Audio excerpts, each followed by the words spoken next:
So this is what we bought for Christmas, the Tumbler holiday gift set. And this is what arrived. Dirty, nasty, already opened,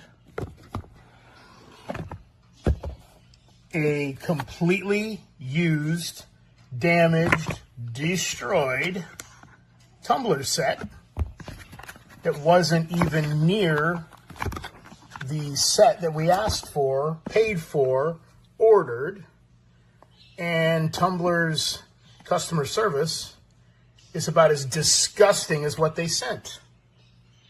Yeah, definitely wouldn't be buying.